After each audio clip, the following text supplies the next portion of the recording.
Esselamu aleyküm. Bugün mən sizlərə insanlarda olan bəzi pis hallardan bəsləyəcəm. Yəni bəzən olur ki, vəsvəsəli oluruq, bəzən olur ağlımıza pis düşüncələr gəlir. Bəzən çox pis hala düşürük. Deyirik ki, mənə nəsə olacaqdı, mən belə olacağam, mənim başıma belə şeylər gələcək, mən necə edəcəm, bunun öhdəsindən necə gələcəm. Yəni bir sıra insanda bəzi pis hallar var, bəzi pis düşüncələr var və bu insanların əksəriyyətində olan bir şeydir. Və hər biri də tamamilə şeytandan olan bir şeydir.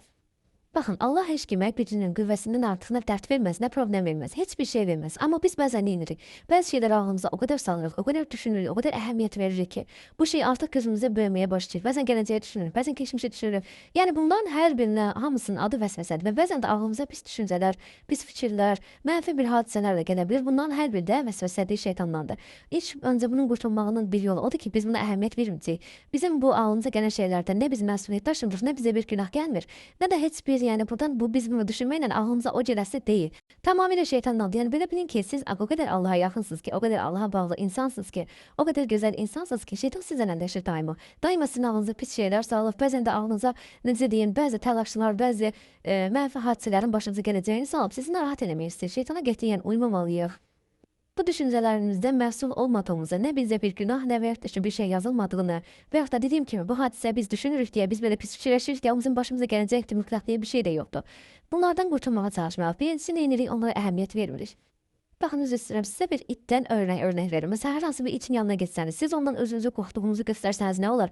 Qaçsanız hətta iti görüb, it sizin dalınızdan düşər, daha da sizi qorxudur, daha da dalınızdan yəni gəlməyə başlayır. Amma o itin yanına keçəndə, yavaş-yavaş keçsəniz, qorxduğunuzu bildirmədən və yaxud da yəni bir sadə şəkildə keçsəniz, onda it sizə heç nə eləmir. Sadəcə orada durduğu yerdə durur. Yəni bundan da özümüzə bir vəsvəsə götürək ki, it də dediyim bu heyvan da bizim vəsvəsəmiz kimi bir şeydir. Nə qədər ona əhəmiyyət versək, nə qədər ondan qorxduğumuzu göstərsək və yaxud da onu görüb qaçmağa çalışsaq, desək ki, mən bunu eləməməliyəm, mən bunu düşünməməliyəm, mən niyə beləyəm falan deyib ağlımıza nə qədər şeylər gətirsək, o qədər də o it ki, sizin qadağınızda düşür. Qaçan kimi o vəsvəsə də sizin ardınıza buraxmayacaq, daha da sizi yəni təqib etməyə başlayacaq. Amma əhəmiyyətli mexanizmi tamamilə sizdən yox olacaqdır.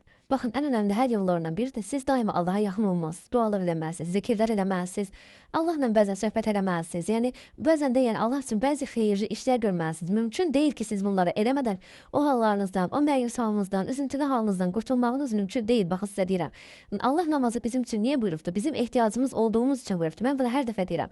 Siz nə qədər ki namaz qılmayacaqsınız, nə qədər ki Allahdan uzaq duracaqsınız, bu hallarınızda mümkün deyil. Allah şahiddir, baxın, Allah bilir ki, mən özümdən sizə örnek vermişim. Mən nə qədər ki Allah üçün bir şey eləsəm, özümü o qədər yaxşı hiss edirəm, o qədər vəsvəsələrdən uzaq hiss edirəm. Yəni təbii ki, məndə də, digər yəni insanlarda da hər kəsdə də bu vəsvəsələr, üzüntülər hər kəsdə olur. Yəni pis bir hadisə yaşamayan insan yoxdur bu dünyada. Amma ki, insan o qədər ki Allaha yaxın olduqca, o qədər Allah üçün bir şey elədikcə, o qədər də sağalmağa başlayır, özünə gəlməyə başlayır. Yəni siz də Allaha yaxın olmağa çalışın, ibadətinizi yerinə yetirməyə çalışın. Bunu mən sizə necə deyim, bir müsəlman bacınız kimi deyirəm, bir bəlkə də bir tövsiyə kimi, bir sanki bir həkim məsləhəti kimi də başa düşə bilərsiniz ki, yəni bu sizin ruhunuz üçün bir şəfadır. Ona görə də çalışın, Allaha yaxın olun, Allaha sığının, ibadətinizi yerinə yetirməyə çalışın. Az-az, addım-addım yönəlməyə çalışın. Birdən-birə məsələn 5 dəqiqə namaz qılmaya bilərsiniz. Birdən-birə 1000 dənə zikir, 100 dənə zikir eləməyə bilərsiniz. Amma ki başlaya bilərsiniz. Gündə 10 dənə zikir eləyin, dua eləyin. Bir dəfə gündə namaz qılın. Hər biri də icazəlidir, ola bilər, caiz deyən, narahat olmayın. Deyir, fikirləşməyin ki, hə, bir dəfə ilə namaz olur. Olur, niyə də olmuş? Addım-addım Allaha yönəlməyə çalışın.